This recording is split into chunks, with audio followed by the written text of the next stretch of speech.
News Talk 820 WBAP, now on FM at 93.3. Make it a preset, y'all. 800-288-9227.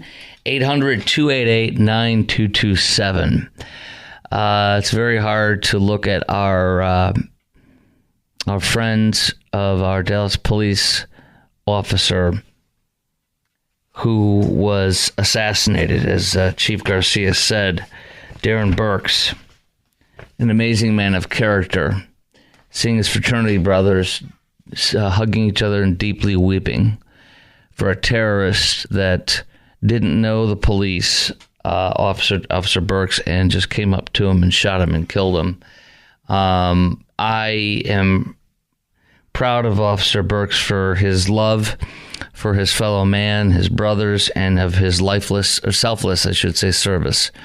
He will be laid to rest tomorrow, and we're going to talk about that later in the hour. But I want every officer to know that I love you and I appreciate you, and I would give you a huge hug to say thank you, and you are my hero. Every one of you. That includes the women, too, because you guys are just as important. Don't you be thinking I wouldn't do that, too. It'd have to be a Baptist side hug, though, since you're a woman. I like to say that, too. Baptist side hug.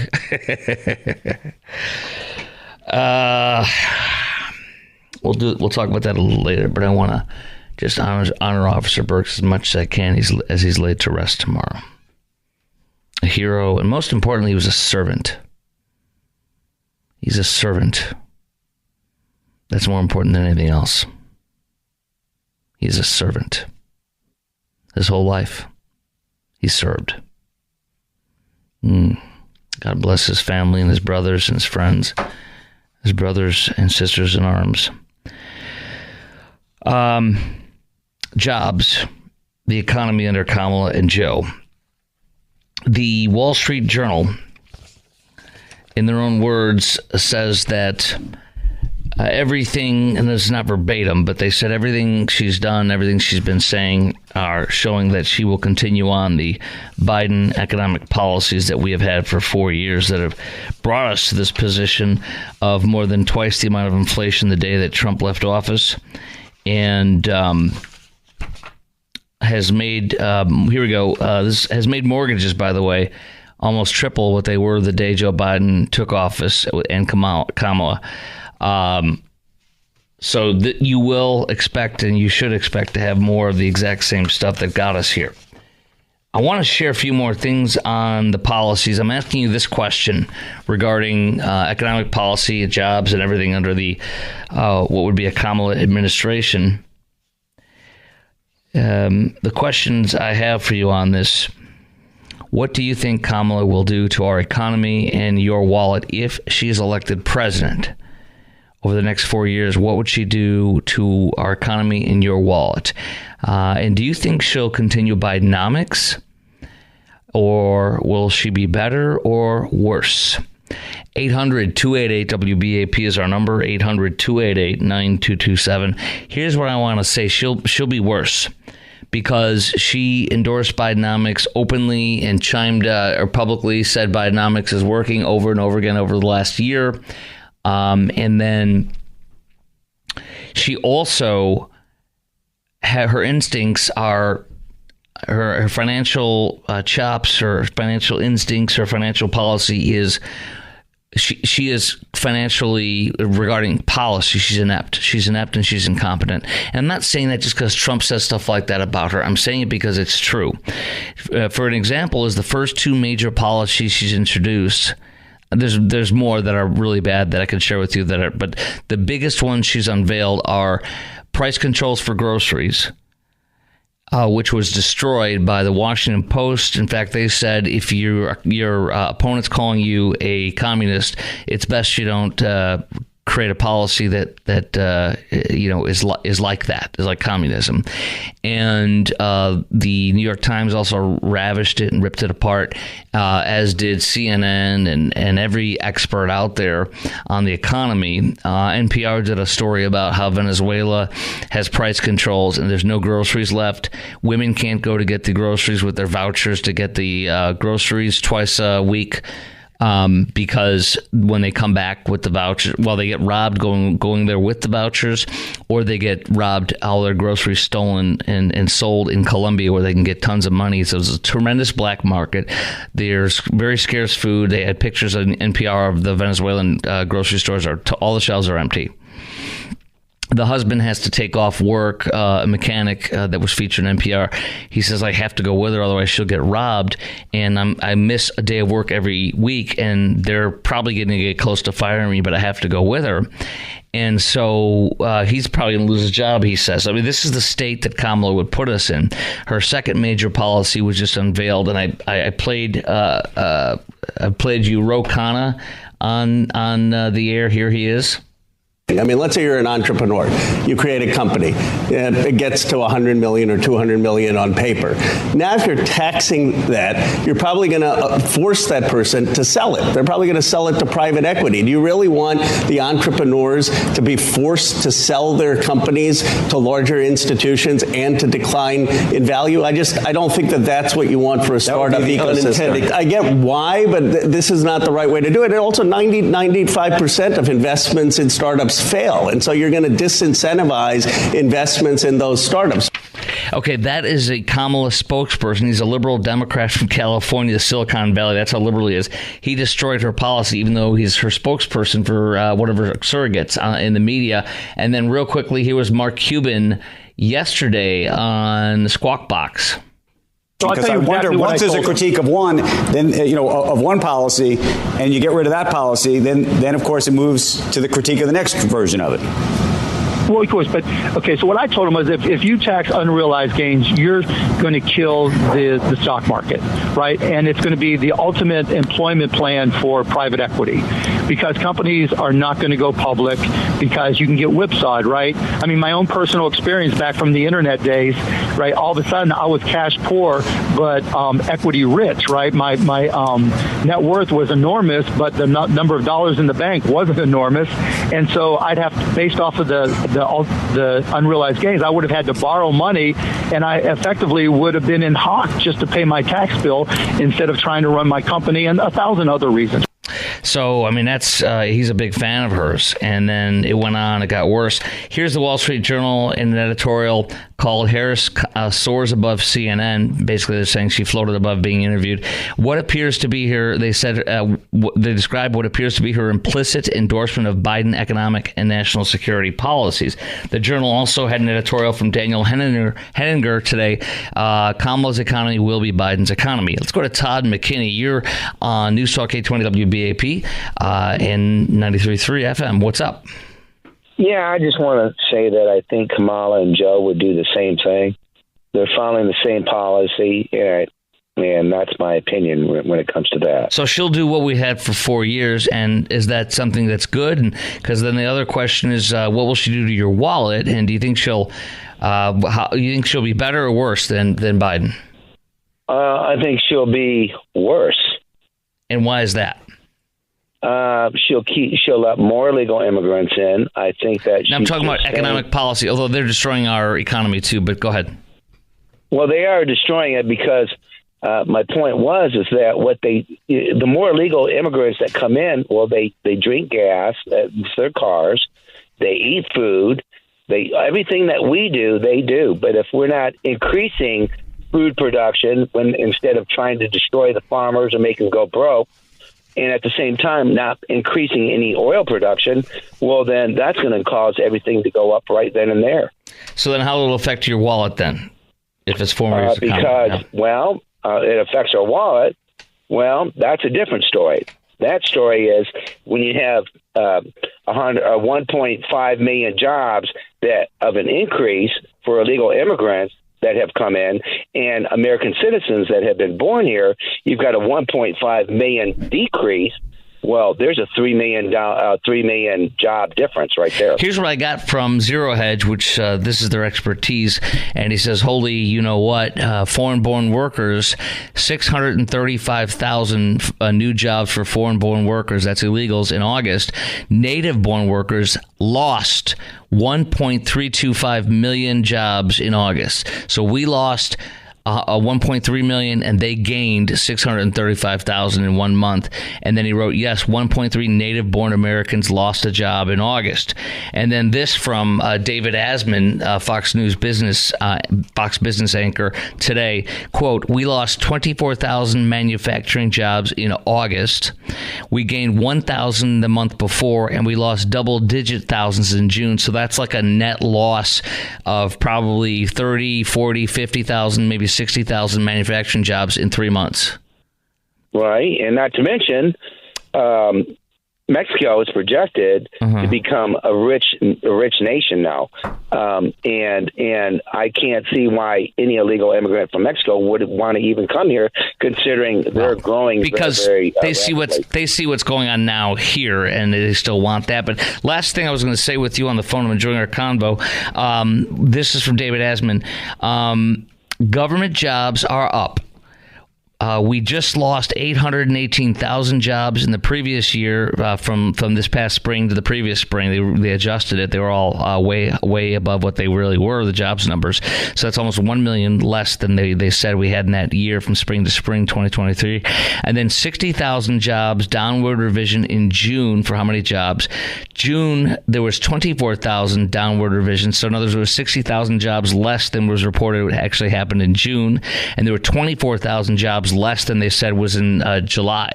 So, I mean, this is a bad place. I appreciate your great call, Todd. You bet. That's what Democrats do, is lie. Appreciate your call. A lot of Republicans lie too. I'm not going to lie, right? My wife says that all the time. And I've said it before too, but when she says things over and over again, I'm like, so she'll be like, I'm not going to lie. We're talking at home. It's just me and her. And I go, so you're not going to lie? You're not lying? No, I'm not going to lie. I'm like, yeah, you're not. I just kind of, make fun of her gently, like, oh, so you were going to lie, but now you're not going to. I'm just playing her. All right, that's me, silly me. I've got more on the bad jobs and economy stuff that's coming up next, including a piece on Kamala's economy will be Joe Biden's economy.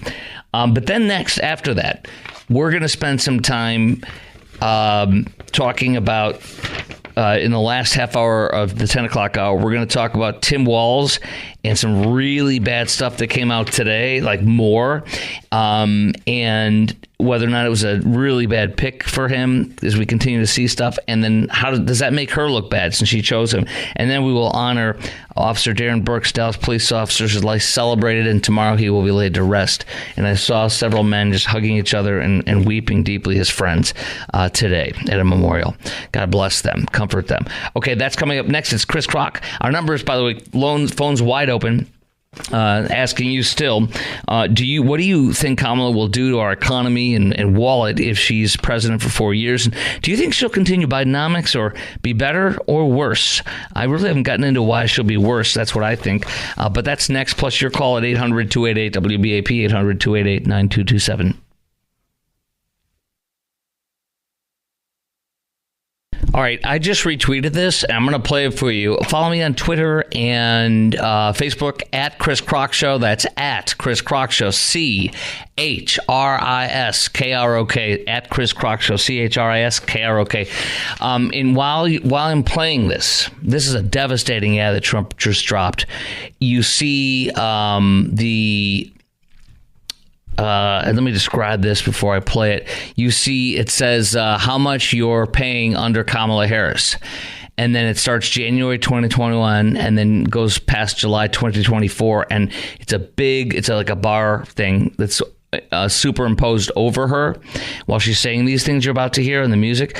And it's a red line, big fat red line. It keeps going up, up, up, up, like perfectly, like dun, dun, dun, dun, dun, like little notches, and go up, up. It just keeps going up, up, up. And it's insane. This is a perfect, simple, devastating ad, and the music is perfect for it.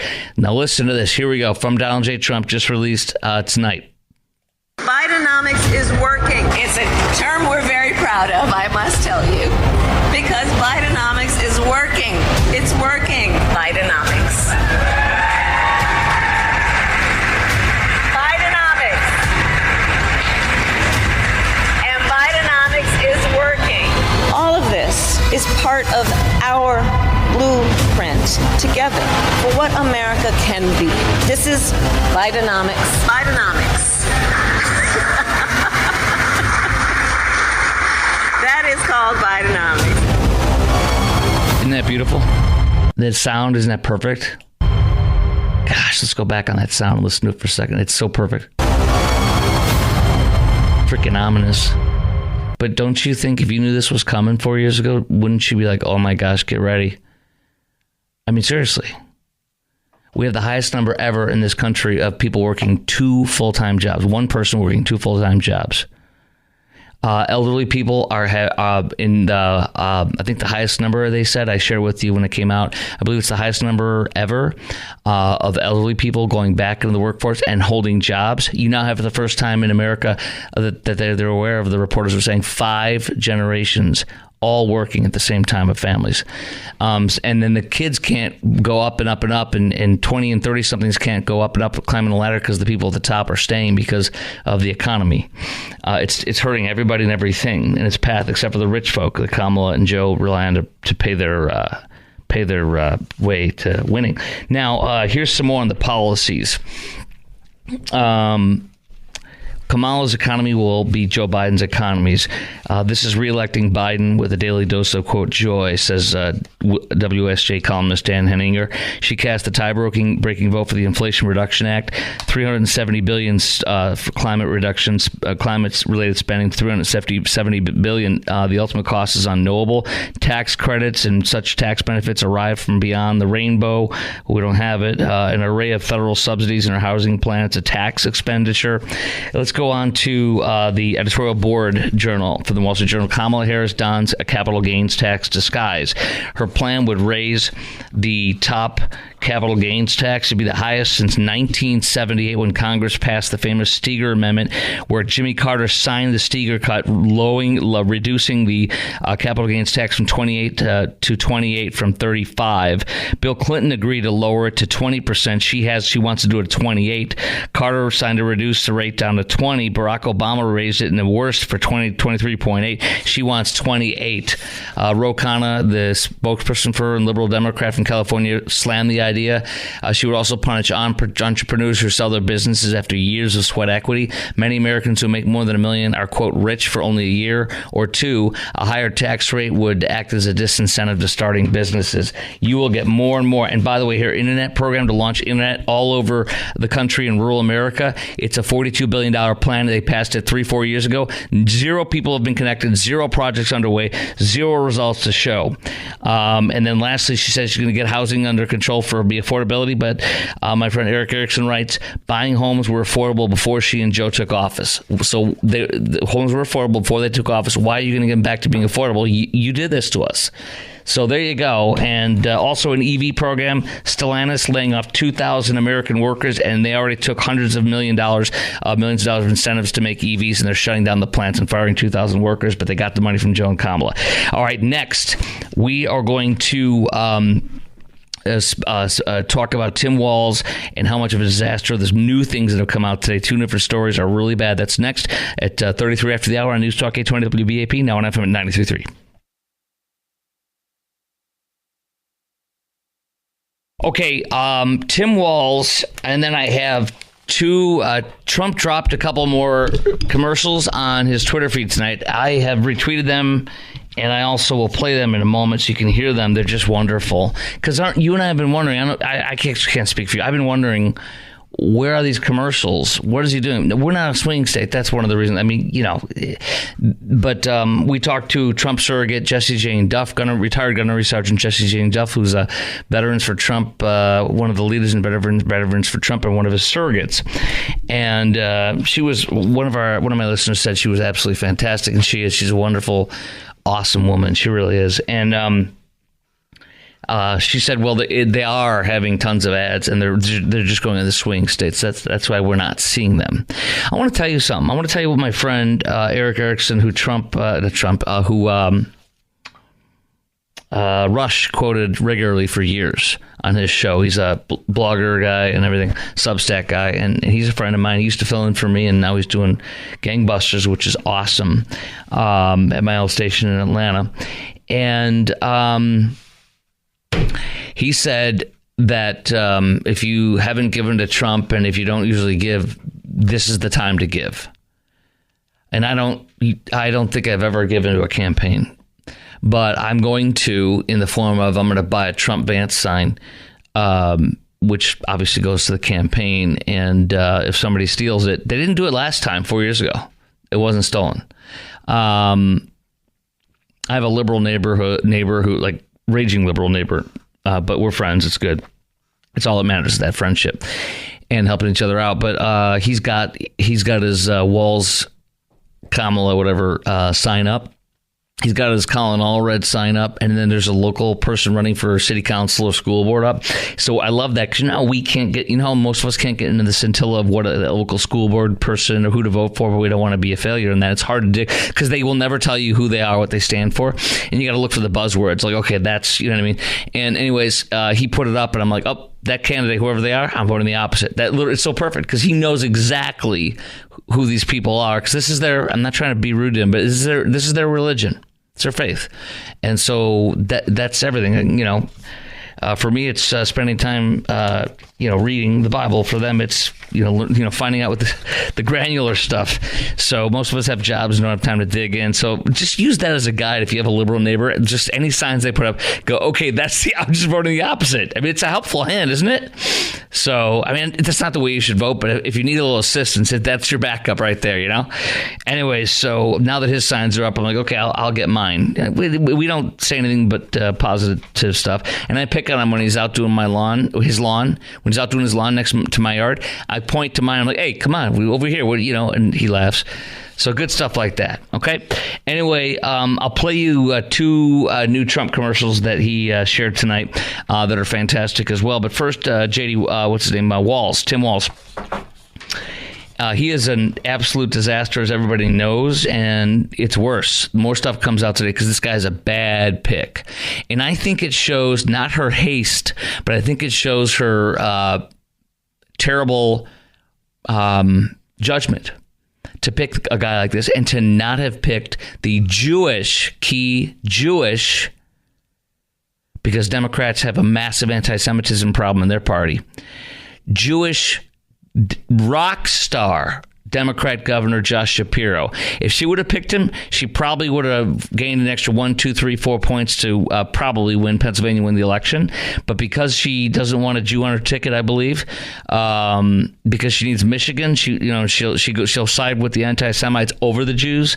In my humble opinion, she's going to lose the election, I think. And Tim Walz does not help her. In fact, in the Midwest, there was an article from one of the mainstream media that says that he's not helping in the Midwest. There's no discernible change. He's not helping. So now comes these stories. Tim Walz championed a group that partnered with the Wuhan lab in China. Now, remember, he's Tiananmen Tim. He has gone to China 30 times. He took groups of students there, and one of the students said he would buy up Little Red Books, Mao's Little Red Books, wherever he would go and give them to the students. He had his honeymoon in China as well. Tim Walz championed a group that partnered with the Wuhan lab in China. He has championed a group partnered with China's Wuhan Institute of Virology, the organization at the center of the coronavirus lab leak. Over the years, Walz has promoted a group based in his state, the Hormel Institute, which has a history of teaming up with the Wuhan Institute of Virology. According to the Washington Examiner, for over a decade, Walz has held meetings with Hormel Institute and toured the research center, which has thanked Walz for securing it millions of dollars in funding.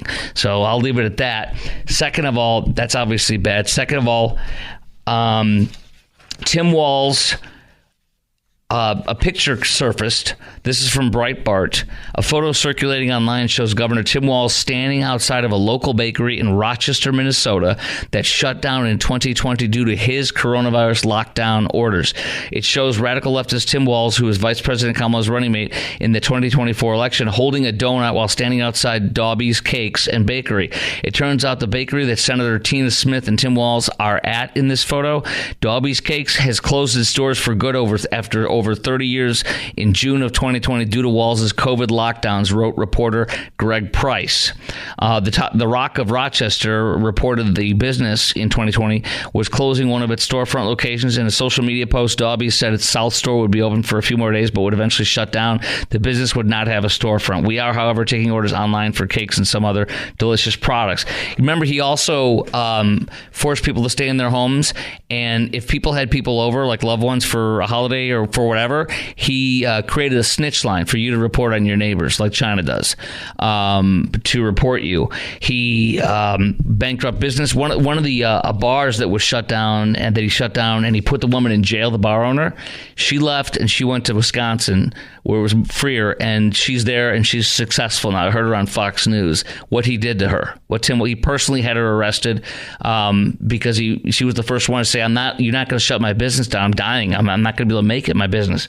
Tim Walz also went to war on the tobacco product. It's like a pouch you put in with nicotine. He went to war on Zyn, which is what tobacco pouches are called, I guess, while pushing free needles and legalizing pot.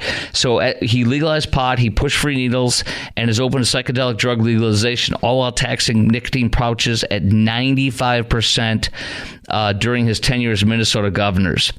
So isn't that amazing? Smoke weed, shoot up, and other things like that, but don't snuff. Don't put dip in your mouth. Don't put tobacco in your mouth. So those are just some of the things. And my question for you, the Chinese lab came out today, and also the picture of him in the Minnesota bakery. How bad of a pick do you think Tim Walz was for Kamala, or is? How bad of a pick is Tim Walz? And does that make her look bad? My answer is it's a bad pick, a horrible pick, and yes, that makes her look bad. He's folksy. He can charm the pants off you. I don't doubt that. But everything we've learned is horrible. And guess what else we found out? His brother, his older brother, has endorsed Trump and has said, you wouldn't believe what I could tell you. And he said he's not going to do it. He's not going to get personal. But on Facebook, his name is Jeff Walz, and he's Tim's older brother. And he says he hasn't spoken to his older brother in years, 8 years. And also Tim's cousins in Nebraska, as you've heard, are Trump supporters too. And they tweeted out a picture with Trump. There was like 8 of them, and it said Walz for Trump. So, there's issues there. There's a lot of issues there. But the most important is how he destroyed Minneapolis and was paralyzed for 3 days while Minneapolis burned down. The National Guard, as soon as I got there, he ridiculed them and said they're a bunch of cooks, 19-year-old cooks. Once they showed up, it stopped, and it ended the St. George Floyd. Blessed be his name, St. George Floyd. I didn't do that right. It ended the St. George Floyd, blessed be his name, riots. Or George Fentanyl, we call him too on the show. But and his wife said that she loved the smell of the tires burning all night. She left her window open as long as she could to smell it. I've played it for you. So the point being here is he froze and allowed Minneapolis to burn down. In the aftermath, there was a Senate hearing, a Minnesota state Senate hearing, and they brought in the National Guard commander of the whole state, the head of the state, the general, whatever he is in charge of the whole state, and they asked him, would this have stopped the riots at the very beginning? He said, yes, it would have stopped it. Never would have gone on for 3 days when the whole city burned down. Or at least the precinct and everything. Walz also said let Precinct 3 burn down when he literally told them from the top of the chain there while they were gathered around that Precinct 3 and they burned it down. He said let it burn, let it go. So this is who the vice president of America would be. How bad of a pick is he, and does that make her look bad? The answer is it's a horrible pick, and it makes her look bad. It's her judgment, her inclinations are terrible. Terrible. Next, we spend the last several minutes of this hour spending a time just talking about a hero who gave his life up for us. He was assassinated by a terrorist in South Dallas at Oak Cliff. As we all know, Officer Darren Burks. We need to just spend a few minutes thinking of him, praying for him and his family and his brothers and sisters in law enforcement, and his brothers from the fraternity, and his friends for all his life, from childhood, from his time in college in South Dallas. and so many other places, guys. That's up next on the Chris Crock Show. Paul Quinn College is where he went. Believe me, I couldn't agree with any of their politics, disagree with them any worse than I mean, the politics there are terrible, but you know what? God bless him, and I'm glad they're honoring him at Paul Quinn and everything, because when it comes down to it, ain't no politics about this. Bless this man and his family and his supporters, his law officers and all of his friends and family. We're going to talk about that coming up next on the Chris Crock Show on News Talk 820 WBAP and now on FM at 93.3.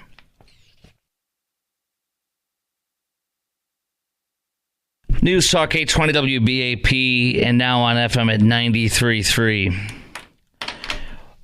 When we lose an officer, 9 out of 10 times, it's, we think it's something like a gun battle or a confrontation on the streets where unexpectedly one of our officers is attacked.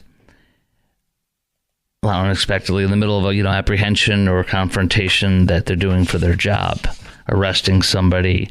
The deadliest ones that they show up for, that are called for, are domestic violence. The domestic violence one cannot be predicted. The domestic violence one can literally end in an arrest and peace. It can literally end in going from 0 to 60 or 0 to 100 in a split second. Domestic violence has taken the life of Officer, I will never forget her name, and I will never forget her. Officer Jillian Smith from Arlington Police Department, that sweetheart, that amazing young woman. And I urge you to Google her, Officer Jillian Smith, and learn about her. She went to, I believe, UTA, from my memory, and she graduated from college and was a rookie who had just started in her first year out of college. And what a great young woman. She was active in her church and her family, and she showed up at a domestic, and within a minute or two, she was shot and killed. And there's many, many more like that. The amount of Dallas police officers that have been getting killed is so unreal. We're just not used to it here like we're in, Chicago, for example. We're not. But it has been happening with, really in memory, recent memory, starting with the terrorist attack from the Black Lives Matter terrorist who shot and killed our police officers because he hated them, because he believed the lie and the propaganda from Black Lives Matter. But now we have the death of a dear man who was nothing but a servant. And that's what breaks my heart and makes me weep more, because you have a man who was a servant, a man who was college educated, a man who was a teacher for, I believe, 25 years or 20 years or 15 years of his first professional career out of Paul Quinn College after graduating. And what he did was tirelessly serve kids, tirelessly serve the community, and tirelessly serve his friends and his neighbors. That's who this man was. And I am so proud of him and so impressed that in the middle of his, I think, roughly 15-year successful teaching career, teaching here in the Metroplex, he wanted to serve and be a cop. He decided he wanted to serve and be a cop. And for what I say to him is, God bless you for that, sir. It is such a stressful and potentially deadly job. Every one of our officers needs to be prayed for and cared and loved. And all of us needs to smile and say hi. Love them, care for them. Every one of the family members of our law enforcement officers every day has to realize their husband or their wife or their son may not come home alive for simply doing their job. And that's what happened to Officer Darren Burks, who was selflessly serving in Oak Cliff at a neighborhood center. He was in between calls, as they do customarily. They're sitting in a parking lot idling when a terrorist came up and purposely just pulled out a gun as he was talking, a handgun, and shot him at point blank range. And there lay a hero who had done nothing but sit in his squad getting ready for the next call and doing some paperwork or whatever they would do, and they're sitting there in between calls. God bless that man. And then our heroes went into action when they showed up. One was shot in the face, and she has a very long recovery ahead of her. and she's going to need your prayers. And there's also a man, he's out of the hospital for some time now, and he was shot in the leg. But the female officer who was hit is Senior Corporal Carissa David. So I ask for your prayers for tonight, Carissa David and her family, because she has a long road of recovery. She was shot in the face by that terrorist when she showed up. And the other officers, I said, was shot in the leg. But then our cops jumped into action and chased this terrorist down. He refused to put his shotgun down, and they shot him and killed that son of a bleep. I want to honor Officer Darren Brooks right now. Saturday, September 7th, tomorrow at Watermark Church. This man loved the Lord, and Watermark was a perfect place for him to have a massive, celebration of life and visitation. They've had visitation from 7 to 9 Friday and 9 to 11 Saturday at Watermark. So you can go tomorrow morning at Watermark. Just Google Watermark. They're an amazing, wonderful church. He will have a homegoing celebration and cookout. That took place earlier this week. I'm sorry. But there's a memorial at 1999 East Camp Wisdom. It's grown over the past few days. Balloons, flowers, and a cross adorning a patrol car. Channel 8, WFA TV reported. So I just ask for you to pray for him and lift him up, his family, and lift them up and his brothers from his fraternity. His line name is Pure Dog, and that's for a reason, because everything he did in life, he tried to do it the right way, said his friend and fellow fraternity brother, Ken Frazier. Guys, I saw you weeping tonight on the news and hugging each other, and I pray for God's comfort and provision for all of you and the family, for not just financial provision, but for emotional and mental provision. Okay? And thank you all for caring for me. You can do flowers. You can send flowers or a memorial gift to the family. I'll put up the link from Channel 8. You can click there. I'll put it up on my Twitter feed and on my Facebook page.